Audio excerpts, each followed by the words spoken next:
Cube Radio.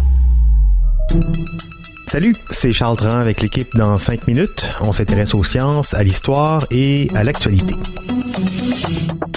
Aujourd'hui, on parle du 8e continent. Vous connaissez l'Amérique du Nord, du Sud, l'Europe, l'Asie, l'Afrique, l'Océanie, l'Antarctique. Eh bien, figurez-vous qu'en 2017, sans tambour ni trompette, des géologues néo-zélandais ont publié leurs travaux dans la revue de la Société de géologie américaine GSA Today, concluant à l'existence d'un 8e continent. Découvrir un continent, ça a l'air bizarre, ça arrive pas souvent, à une époque en plus où il n'y a pas 2 mètres carrés de la Terre qui n'échappent à nos satellites. Et là, quand on parle de 8e continent, on parle pas de l'énorme tas de 80 000 tonnes de déchets de plastique qui flottent dans l'océan Pacifique. C'est vrai qu'on le surnomme parfois le 8e continent. Non, là, les géologues parlent d'un vrai continent de terre, Zealandia, qui, comme son nom l'indique, se situe autour de la Nouvelle-Zélande. Le problème, c'est que la grande majorité de ce continent serait plongée sous l'océan. C'est pour ça qu'on ne le verrait pas, à part quelques bouts d'îles par-ci par-là. Un continent perdu et englouti. Alors, qu'est-ce qu'il faut penser de tout ça? Le fait que ça soit englouti, est-ce qu'on peut appeler ça un continent? Est-ce que c'est sérieux?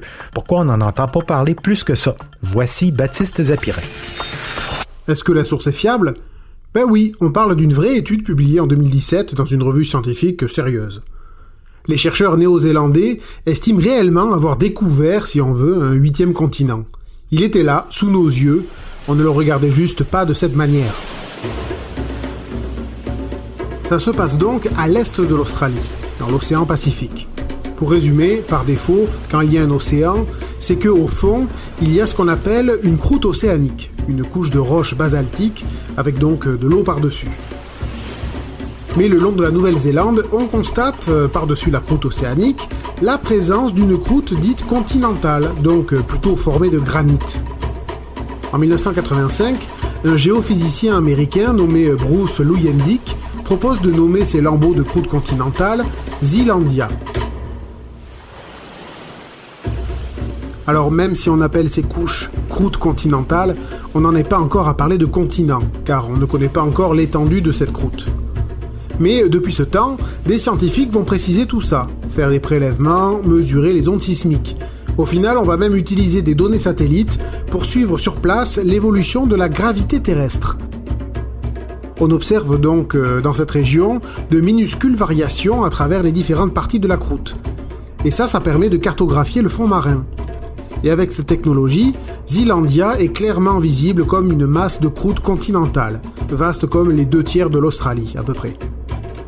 On parle d'une région de 4,9 millions de kilomètres carrés, de forme longue et étroite du nord au sud. Ce qui a donc fait dire en 2017 à Nick Mortimer et à son équipe du GNS Science, un institut de recherche néo-zélandais, qu'on était face au 8e continent. Alors l'histoire de Zealandia remonterait à 100 millions d'années, époque où elle était rattachée à l'Australie et l'Antarctique dans le supercontinent Gondwana. Elle a fini par s'étirer et s'en détacher sous l'effet de la tectonique des plaques, vous savez, le principe selon lequel la Terre est composée d'énormes plaques, comme des morceaux de casse-tête, qui se frictionnent et glissent lentement. Mais alors, est-ce qu'on peut parler d'un continent, comme l'Afrique ? Le problème, c'est que la croûte continentale de Zealandia est plus fine qu'ailleurs, elle est moins épaisse. Tellement que 94% de Zealandia est submergée, entre 1000 et 3000 mètres sous l'océan Pacifique. Les principales terres émergées, ce sont la Nouvelle-Zélande et la Nouvelle-Calédonie. Ça fait moins de 300 000 km² en surface, plus petit que l'Alberta, le Manitoba ou la Saskatchewan. C'est un problème parce qu'en principe, un continent, c'est une énorme masse de terre ferme, donc émergée. Bon, ok, mais il n'y a personne pour mettre tout le monde d'accord ? Il n'y a pas une définition objective et scientifique de ce que c'est un continent depuis le temps ? Ben non. Sur le plan géologique, on a tendance à les désigner comme de grandes terres émergées, séparées par un ou plusieurs océans, sauf qu'au fil de notre histoire, on a eu tendance à ajouter aussi des critères historiques et culturels, donc assez subjectifs. C'est comme ça qu'on a l'habitude de parler de l'Europe et de l'Asie comme 2 continents séparés, alors que techniquement, il n'y a là qu'un seul bloc de terre, l'Eurasie. Même chose pour l'Amérique du Nord et du Sud. Alors selon les interprétations, on parle d'un monde à 5 ou à 7 continents. Il y a même des géographes qui soutiennent que notre monde serait formé seulement de 3 continents. L'Antarctique, l'Amérique et l'Afrique-Eurasie-Océanie qui vont ensemble.